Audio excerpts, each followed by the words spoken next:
Hey, everybody. Welcome to the 24th annual SF Indie Fest. Uh, we're still living in a weird world, I guess, pandemic 3.0. As you've heard on some of my previous Q&As with festivals the last 2 years, I don't think we ever anticipated a film festival quite like this.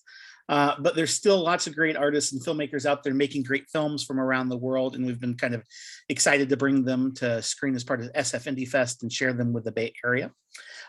We're lucky enough to have two of the team members here from All My Friends Hate Me. So if we can please welcome writer-producer Tom Palmer and writer and star Tom Sturden. Welcome, Toms. Hi, thanks for having us. This is just a really great film, and was kind of excited to kind of run across it. It's one of the reasons why we kind of enjoy programming film festivals like ours. Maybe a good place to start is, what was the kind of genesis for the idea? I know in some of our earlier discussions, you kind of had mentioned about how this was like a true DIY project. And so how did you just decide, like, I just know I need to go down this rabbit hole and, write this great script? Well, I guess, yeah, in as much as that there was a practical advantage to budget-wise to setting something all in one house, it felt like we were part of this at the beginning, or the genesis, as you say, was thinking about an idea that could be fun and work on a very low budget, with in a mate's house and sort of calling in a lot of favors, basically. Yeah, but I think we got, I guess thematically we got quite interested in this idea of social paranoia and that kind of familiar feeling everyone has, the kind of, I don't know, the morning after a party or something where you just can't really trust, what's happened and whether people still like you and whatever, and you just overthink things. And it was kind of perfectly exemplified by this this sort of thing that happened to Tom at a wedding, which he should probably explain, but that's where a lot of it came from. I mean, this story makes me sound kind of really paranoid as a human being. I mean, I was invited to a wedding by some old university mates, and I sort of drifted apart from them a bit since uni, and I was slightly surprised, I guess, to be invited. But I mean, very happy to be. But I went out. I made the mistake of going out the night before the wedding, and turned up having had pretty much no sleep, and was just a bit anxious in general. And it got to the speeches, and I sort of suddenly started having this freak out that I'd been invited to the wedding as a joke, and that there was going to be some sort of public humiliation where the groom was going to turn around and say, "Isn't it funny that Tom Sturton thought he'd genuinely been invited to this?"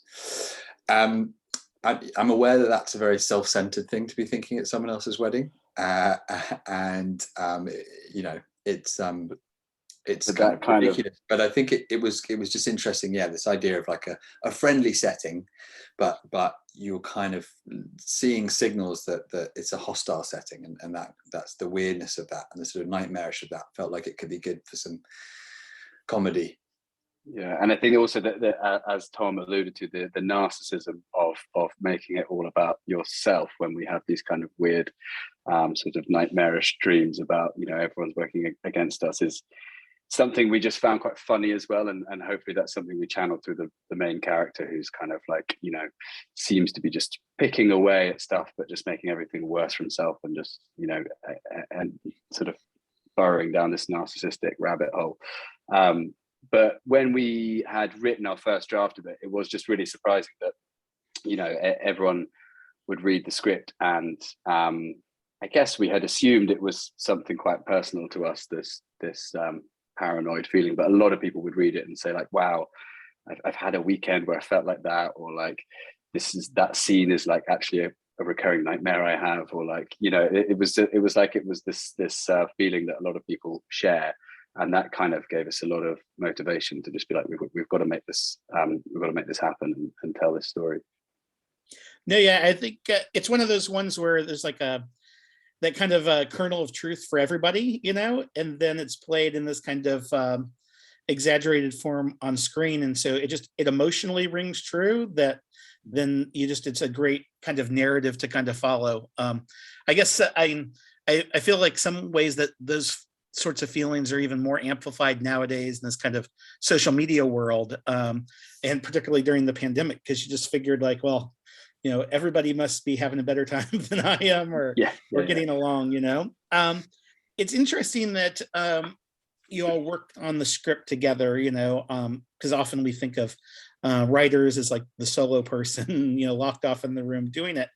But I could see with a story like this that it could really benefit from, two people, like you both could keep on like doubling down on these kind of ideas or scenarios. And so like, what was the writing process like? I mean, was there a lot of like spitballing and talking about stuff, or was it more just kind of handing the script back and forth? Or it was, well, yeah, we've written a lot together, as a duo, and we're pretty good at just, we've got to a good point of respecting the other person's ideas and not like shutting them down too much. And so we were sort of pretty well versed in that. But I think as far as the sort of what we set out to do, it was just kind of following the feeling, just thinking logically all the time how to develop the feeling you have in those scenarios, and then just kind of discussing the funniest way to sort of, amplify them with the way it was, presented, sort of with horror motifs and music and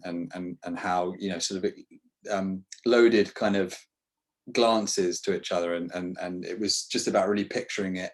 And it was actually just really fun to write. Better than, less problematic than our kind of previous sketch stuff, when it was very much like who gets the funny line in these sketches, and we just wanted to write a kind of a film that we knew we could make.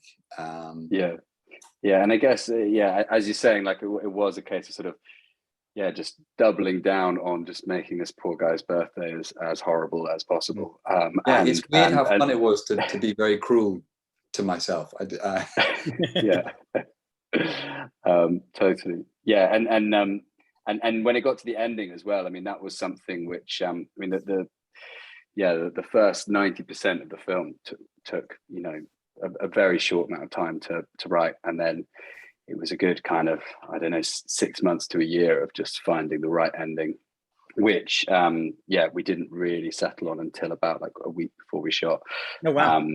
But it was just trying to find what is the worst final line, what is the worst thing this guy can hear, what's gonna send the audience back into that insecure nightmare of not knowing what's going on. So we were kind of writing right up until the last moment, and it was fun, but I guess it was maybe a little bit tense as pre-production was in process. Nice. And this is kind of a more technical question, but I think sometimes people are a little curious. It's like, so as kind of a DIY indie film, I mean, like how many days did you kind of, shoot? And also like, what's the kind of independent film scene like in the UK, I guess, compared to, what we might be familiar with in America? So it was a 21-day shoot. It was a day in London and then the rest in Devon, in this house.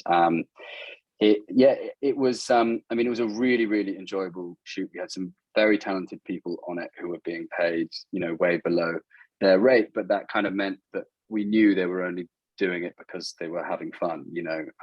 Our director of photography had just been on shooting commercials for 2 years, but he was just like so happy to come and do something really expressive and different and creative. And so we were really lucky. We kept our budget tight. We were privately financed with lots of small scale investors, and we kind of, just inched it over the line and got that first film made. But in terms of the independent film industry in general here, I mean, we're very lucky to have lots of funding bodies that help out. We didn't get core funding from those bodies, but we do get good tax credit rates, so we get like 25% back. I think it's a pretty thriving industry. But it's just very hard when it's hard to compete with the the Marvel movie that's going to be opening, in the next door theater. But we're really creatively proud of what we've done. We hope it can reach an audience, and we're lucky to be being released in the US as well. Nice. Well, we'll get on the release here in a few minutes, because I want to make sure that people know that to kind of spread the word about this wonderful film. It's like there's something very kind of universal about it, but like as you were kind of figuring out the tone of the film, I mean, were there other kind of reference points, whether they be movies or books or things, where you're like, this is kind of the vibe that you're wanting to capture, that were kind of inspired you, that you knew that, like, it's its own unique thing, but like, was there a flavor that from other kind of media or arts that influenced you all in writing? Well, I think we felt like the comedy would be all the funnier if we always played it in the most sort of kind of straight, dramatic way possible. So we were sort of drawing on stuff like, funny games and kind of darker things, but at the same time, Festin and films like Festin and Force Majeure that really kind of revel in painful awkwardness. They were I think big influences too.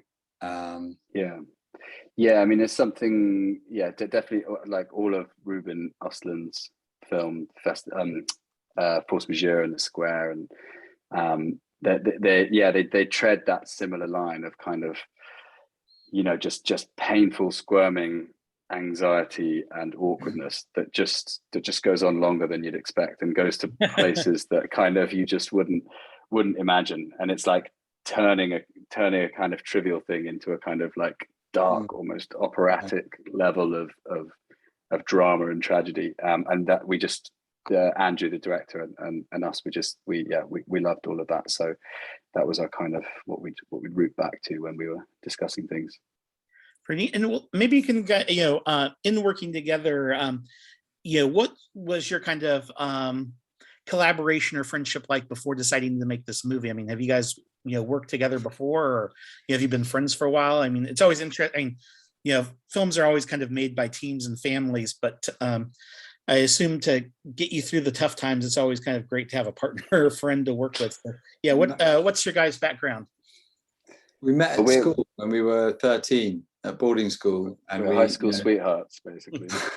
And there wasn't a huge amount to do other than there were no girls at boarding school, so we just watched a lot of films and comedy together, and that was where we kind of built a similar sensibility, comedic sensibility. And then when we left uni, we were a sketch group, a sketch double act, and had kind of various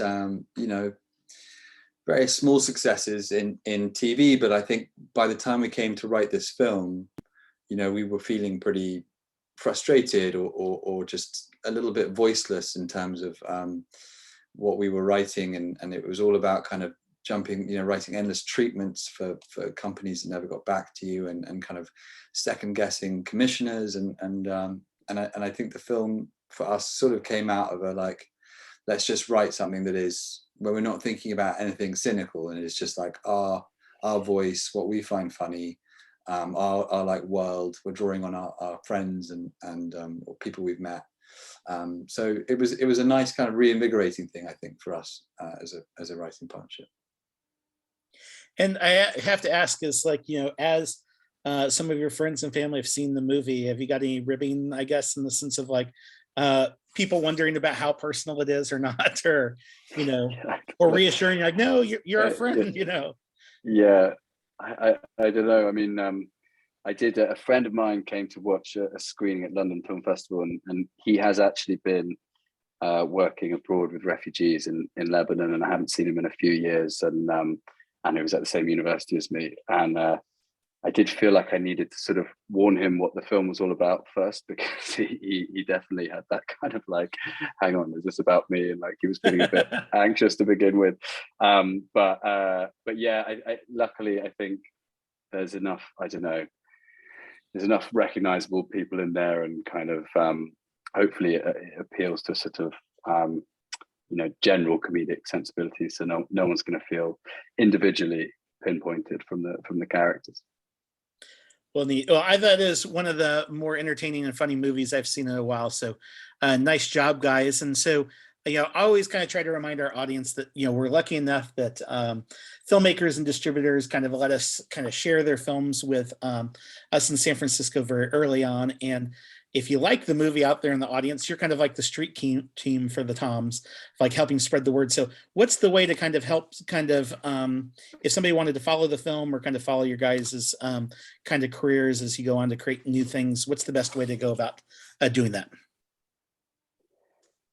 We are terrible at social media, so yeah, this is where you can follow Tom Sturton on Instagram, and you can follow see my very boring life on Instagram. Yeah, and then and you can follow Totally Tom on Twitter, and our distributors in the US. Name.